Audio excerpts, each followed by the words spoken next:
Alors, bonjour Isabelle, ça va bien? Oui, merci. Et toi?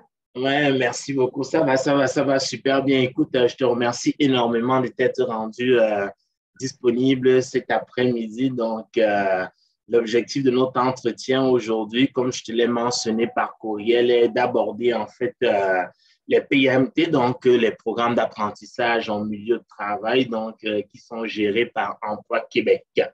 Donc, écoute, l'objectif de l'entrevue, question de planter un peu le décor avec toi, c'est de connaître en fait les motivations parce qu'au cours des 5 dernières années, dans les statistiques que nous avons compilées, vous êtes l'entreprise qui a signé le plus d'ententes PMT. Donc, on veut connaître votre recette gagnante, mais on veut également sensibiliser les entreprises qui n'utilisent pas en fait la démarche en ce moment.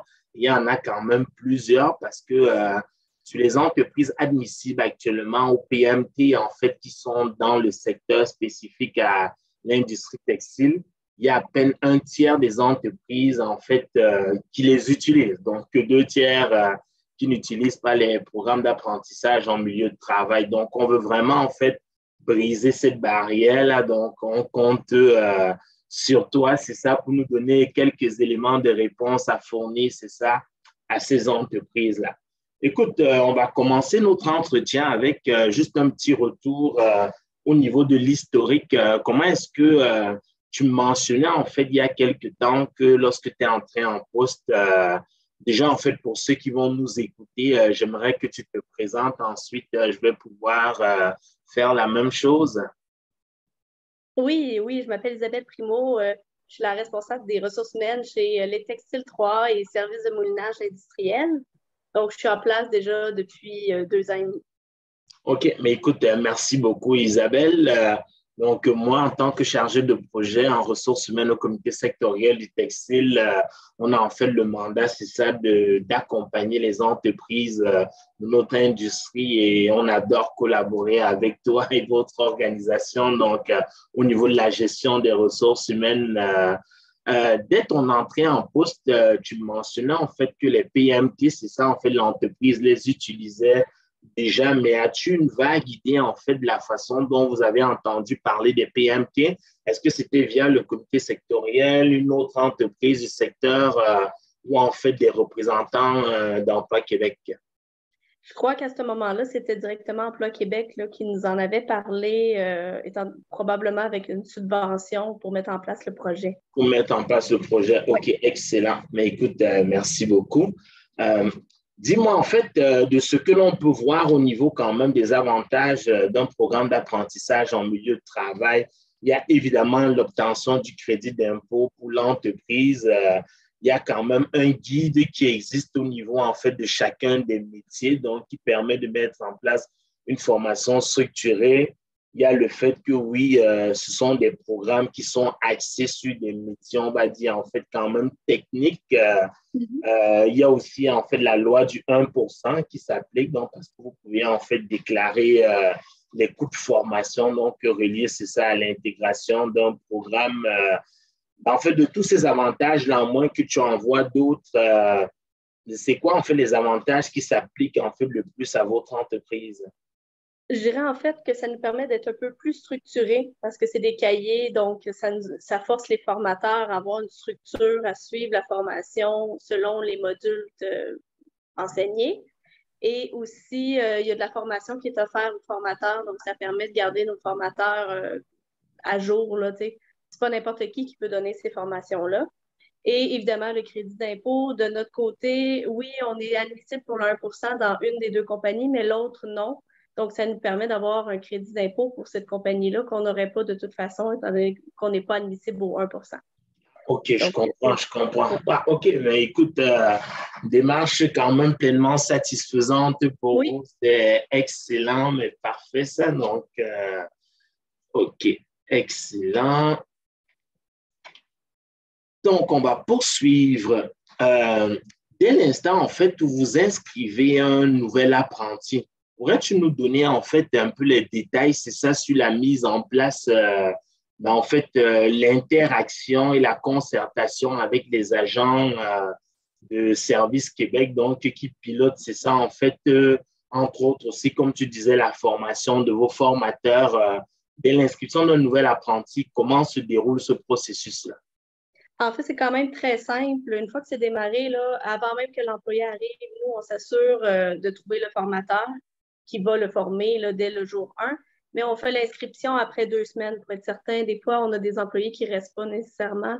Exact. Après 2 semaines, on procède à l'inscription. C'est simple, c'est vraiment juste un formulaire qu'ils ont à compléter et à signer. Par la suite, on reçoit les manuels environ 2 semaines après. Ils suivent les modules. Par la suite, ils nous signent chaque module. Le cahier nous revient, puis on le retourne à Emploi Québec qui nous envoie le formulaire, le certificat complété. Le certificat, OK. Oui. Parce que Mais c'est rappelons-le quand même quand très même, simple. Oui. exactement, rappelons-le quand même pour ceux qui nous suivent, c'est qu'en fait, l'un des grands avantages, même s'il n'a pas été mentionné de la démarche, c'est ça d'un PMT, c'est que les participants à l'issue de la formation, un certificat de qualification professionnelle, donc qui font d'eux, en fait, des experts, en fait, dans leur profession directement. Donc, c'est Exactement. vraiment, simple curiosité, est-ce que vos participants trouvent la démarche valorisante? Oui, parce qu'effectivement, à la fin, ils ont un certificat, ils ont une reconnaissance. Donc, c'est sûr, certains là, sont contents. C'est pas tout le monde qui a des diplômes ou des études. Donc, ça Exact. leur ajoute quelque chose à mettre là, de plus dans leur expérience, leur CV. Donc, ils sont OK. heureux de ça. Je te pose la question parce qu'en toute transparence, deux entreprises en fait qui étaient réticentes à cette démarche-là, en fait, ce ne sont pas les entreprises qui étaient vraiment réticentes. Les gestionnaires nous confiaient qu'ils se sont fait dire en fait par des employés en fait qu'ils souhaitaient, c'était des manœuvres qu'ils voulaient en fait convertir en opérateurs, donc apprendre le métier d'opérateur via le programme. Ils n'y voyaient pas en fait une plus-value parce que oui, le salaire pouvait être payé pendant la formation, mais il n'y avait pas d'augmentation salariale qui venait avec. Donc, pour eux, en fait, ce n'était vraiment pas en fait un plus au niveau en fait de leur travail qu'ils étaient déjà en fait, on va dire, capables de le faire, de demeurer manœuvre. Donc, surtout parce qu'il y a quelques entreprises, dépendamment des postes, qui peuvent payer leurs manœuvres et leurs opérateurs au même coût. Mais ça, chez vous, ce n'est pas un enjeu, c'est ça? Non, de notre côté, non. Notre échelle n'est pas en conséquence d'avoir réussi ou pas. C'est vraiment plus une structure là, que ça apporte, puis une reconnaissance là, d'un métier. Nous, c'est opérateur de bobineuse, donc par la suite, ils ont ça. Mais de notre côté, on n'a pas de réticence, ni Non, des c'est ça. formateurs, ni des employés à suivre le programme. Là. Mais Nous, écoute, c'est tant mieux, directement, là, sans problème. mais écoute, c'est tant mieux, ça fait plaisir à entendre. On espère que les autres entreprises vont pouvoir, c'est ça, écouter et transmettre le message à ce niveau-là. Donc, écoute, justement, ça m'amène à aborder en fait le projet pour lequel, en fait, ce mois de juin, si nous allons déposer en fait une demande de financement, en fait, ce serait bien, peut-être tu vas compter parmi nos experts, c'est ça, dans ce groupe de travail que l'on va former. On envisage en fait une fusion de nos PMT parce que tu vois, de façon sincère, en industrie textile, on compte 400 entreprises et actuellement dans nos 3 PMT qui sont le tissage, le filage et la préparation de fibres et de filets, on n'a qu'une trentaine, en fait, je vais être précis, on n'a que 27 entreprises qui sont admissibles à ces 3 PMT-là. Sur 400 entreprises, c'est vraiment très peu. Donc, l'idée que l'on a eue, en fait, est de créer, en fait, un super PMT, appelons-le ainsi, mais qui serait, en fait, un PMT pour opérateurs d'équipements de production textile, avec différentes filières à l'intérieur du PMT, donc au niveau des profils de compétences. Il y aura un profil tisseur pour le tissage, un profil tricotage pour les tricoteurs, un profil en filature, un autre en teinture et un autre en finition. Donc, un autre, évidemment, dans la transformation, c'est ça, des fibres, donc avec des profils de compétences indépendants. L'idée pour nous, en fait, d'avoir un PMT, parce que tu sois opérateur, comme tu dis, de bobineur, à la cardeuse, c'est quand même une machine textile. Donc, l'idée pour nous de fusionner c'est de nous permettre, d'augmenter le bassin d'entreprise parce qu'en faisant ce processus, on quitte d'une trentaine, en fait, presque environ 30 entreprises à près de 200 entreprises. Donc, une différence énorme. Évidemment, on augmente le bassin de travailleurs potentiellement admissibles. C'est ça, être inscrit à une démarche. Donc, on est en train de travailler sur ce processus. Là, il y a eu plusieurs étapes qui ont été complétées. Là, nous sommes rendus à l'étape de déposer une demande de subvention pour valider la pertinence de ces scénarios-là.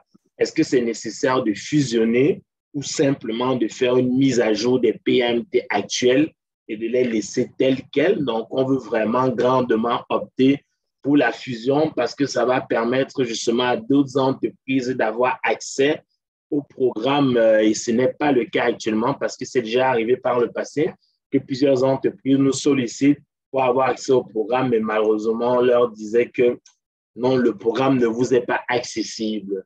Des procédés comme la broderie, on a une cinquantaine d'entreprises qui en font de la broderie, qui ont des opérateurs, c'est ça, de machines à broder. Donc, c'est vraiment une plus-value réelle pour ces entreprises-là. Donc, je me permets donc de te préciser juste les objectifs comme ça, de ce que je viens de te mentionner. Qu'est-ce que ça t'inspire, cette démarche-là? Donc, Mais moi, je pense que c'est une bonne idée parce qu'effectivement, notre PAMT aussi est quand même large. Il y a plusieurs autres machineries qu'on n'utilise pas ici, mais c'est facile d'adapter pour les entreprises en fonction de nos formations à l'interne. Fait que moi, je trouve que ça serait juste un plus-value étant donné qu'il y aurait juste plus d'entreprises là, qui pourraient en participer.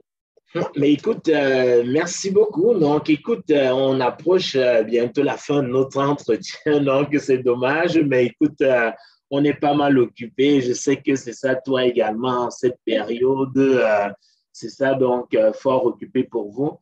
Écoute, quel conseil pour terminer donnerais-tu aux entreprises qui sont vraiment, en fait, comme on disait, qui ont comme plusieurs barrières ou qui sont réticentes vraiment à utiliser les PMT? C'est quoi le conseil que tu leur donnerais vraiment pour enclencher les choses et davantage utiliser ces programmes-là? Moi, en fait, ce serait probablement d'impliquer les employés. Souvent, quand on les implique dans la formation, nous, ils ont embarqué dans le processus, puis c'est de eux-mêmes qui améliorent la formation.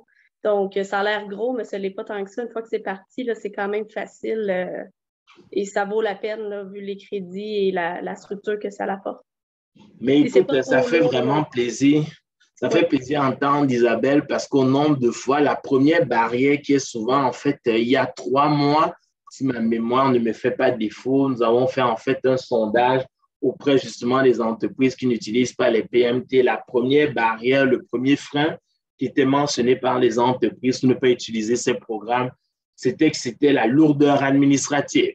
Et là, plusieurs s'indignaient de dire, OK, mais il n'y a aucune lourdeur administrative, c'est vous l'entreprise qui gérait la formation. Donc, mais il parlait surtout des démarches d'inscription, mais je suis vraiment très content. Non, c'est simple quand même. Là. Ça se fait très, très bien. C'est juste un formulaire à signer, puis c'est tout à envoyer. Donc, ça se fait très bien. Là. Mais écoute, ça fait plaisir à entendre et on espère que les autres entreprises vont pouvoir emboîter le pas. Donc, écoute, pour vraiment vaincre ces barrières. Écoute, merci beaucoup de ta disponibilité, Isabelle, aujourd'hui. C'est vraiment très apprécié. Donc, on va mettre fin à l'enregistrement de notre entretien. Donc, ça a vraiment été un plaisir. Et à la fin de notre entretien, on va aborder un dernier sujet. Donc, étant donné qu'on collabore beaucoup ensemble, nous avons plusieurs projets à aborder. Donc, j'aimerais aborder un autre projet en cours en ce moment. Merci beaucoup, Isabelle. On se reparle bientôt. Au revoir. Merci.